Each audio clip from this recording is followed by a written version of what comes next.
নমস্কাৰ, জয় হিন্দ, জয় অসম। এটা বহুতেই ভাল খবৰ লৈছোঁ আপোনালোকৰ মাজলৈ।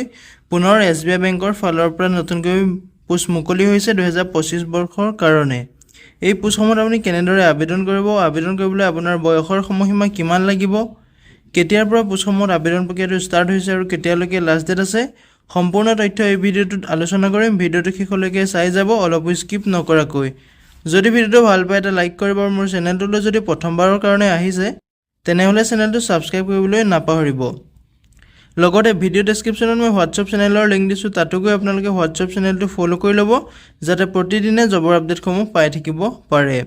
আৰু ভিডিঅ'টো সকলো বন্ধু বান্ধৱীলৈ শ্বেয়াৰ কৰি দিব, যাতে সকলোৱে জবৰ আপডেটসমূহ এই চেনেলৰ দ্বাৰা পাই থাকিব পাৰে। ইয়াতে লিখা আছে SBI bank recruitment 2025 apply online for SCO vacancy. যিহেতু SBI বেংকৰ ফালৰ পৰা 2025 বৰ্ষৰ কাৰণে SCO ভেকেঞ্চি মুকলি কৰি দিয়া হৈছে। এই পোষ্টসমূহত আপোনালোকে কেনেদৰে আবেদন কৰিব, ফুল তথ্য ভিডিঅ'টোত আলোচনা কৰিম। ভিডিঅ'টো শেষলৈকে চাই যাব, অলপো স্কিপ নকৰাকৈ।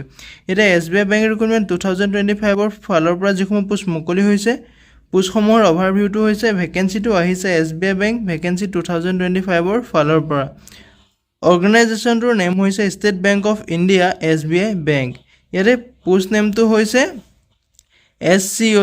ভেকেঞ্চি ডিটেইলছটো আপোনাৰ general manager, assistant vice president, deputy manager, এই ধৰণৰ আপুনি ভেকেঞ্চিসমূহ দেখিবলৈ পাব।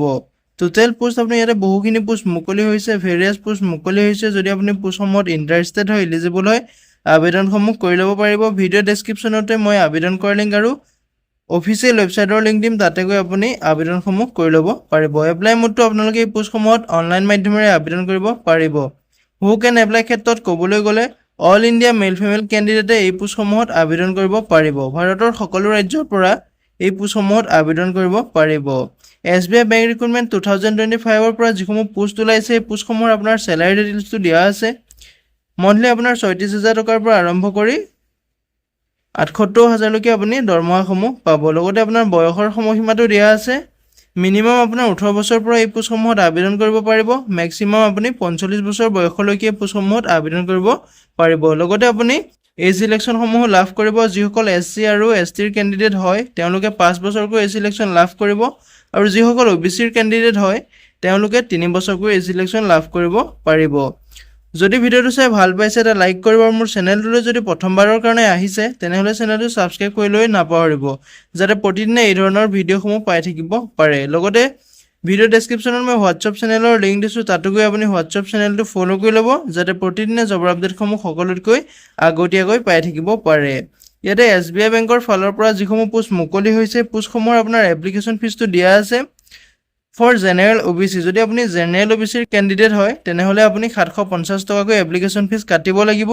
যিসকল SC ST PWDৰ কেণ্ডিডেট হয়, ইয়াত তেওঁলোকে কোনো ধৰণৰ এপ্লিকেশ্যন ফিজ কাটিব নালাগে। পে'মেণ্ট মোডটো আপোনালোকে অনলাইন মাধ্যমেৰে পে'মেণ্ট কৰিব পাৰিব। Net banking, debit card, credit card যিকোনো মাধ্যমেৰে আপুনি পে'মেণ্ট কৰিব পাৰিব। চিলেকশ্যন প্ৰচেছটোৰ ক্ষেত্ৰত ক'বলৈ গ'লে আপোনাৰ শ্বৰ্ট লিষ্টিং হ'ব, ইণ্টাৰভিউ হ'ব, শেষত আপোনাৰ মেৰিট লিষ্টটো মাৰিব। এডুকেশ্যন কোৱালিফিকেশ্যনৰ ক্ষেত্ৰত ক'বলৈ গ'লে candidate should have passed graduate and degree in relevant discipline from recognised board or university or institute. আপুনি এই পোষ্টসমূহত আবেদন কৰিবলৈ হ'লে গ্ৰেজুৱেশ্যন কৰি থ'ব লাগিব, আপোনাৰ ডিগ্ৰীটো থাকিব লাগিব, তেতিয়া আপুনি এই পোষ্টসমূহত আবেদন কৰিব পাৰিব।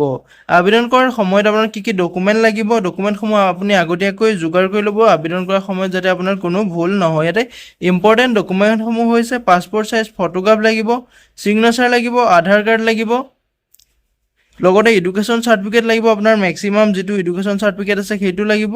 কাষ্ট চাৰ্টিফিকেট লাগিব। কাষ্ট চাৰ্টিফিকেটটো আপোনাৰ ষ্টেটৰ কাষ্ট চাৰ্টিফিকেট হ'লে নহ'ব, চেণ্ট্ৰেল কাষ্ট চাৰ্টিফিকেট হ'ব লাগিব। লগতে আপোনাৰ এজ প্ৰুফটো লাগিব। এজ প্ৰুফটো আপুনি মেট্ৰিকৰ মাৰ্কশ্বিট বা বাৰ্থ চাৰ্টিফিকেট দিও আপুনি এজ প্ৰুফটো দিব পাৰিব। হাউ টু এপ্লাই ক্ষেত্ৰত ক'বলৈ গ'লে ভিডিঅ' ডেছক্ৰিপশ্যনতে মই অফিচিয়েল ৱেবছাইট আৰু এপ্লাই কৰাৰ লিংক দিম, তাতে গৈ আপুনি আবেদনসমূহ কৰি ল'ব পাৰিব। ইম্পৰ্টেণ্ট ডেটটো হৈছে আপোনাৰ অনলাইন ফৰ্ম ষ্টাৰ্টিং ডেট। এই পোষ্টসমূহৰ অনলাইন প্ৰক্ৰিয়াটো এপ্লাই প্ৰক্ৰিয়াটো ষ্টাৰ্ট হৈছিলে 11 জুলাই তাৰিখৰ পৰা, আৰু লাষ্ট ডেটটো আছে আপোনাৰ 31 জুলাই তাৰিখলৈকে। এতিয়াও আপোনাৰ লাষ্ট ডেট আছে 31 জুলাই তাৰিখলৈকে, যিহেতু লাষ্ট ডেট আছে।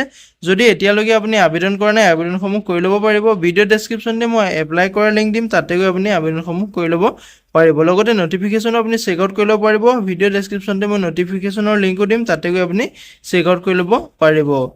যদি ভিডিঅ'টো চাই ভাল পালে এটা লাইক কৰিব আৰু মোৰ চেনেলটোলৈ যদি প্ৰথমবাৰৰ কাৰণে আহিছে তেনেহ'লে চেনেলটো ছাবস্ক্ৰাইব কৰিবলৈ নাপাহৰিব। আজিলৈ ভিডিঅ'টো ইমানেই আছিলে। জয় হিন্দ, জয় অসম।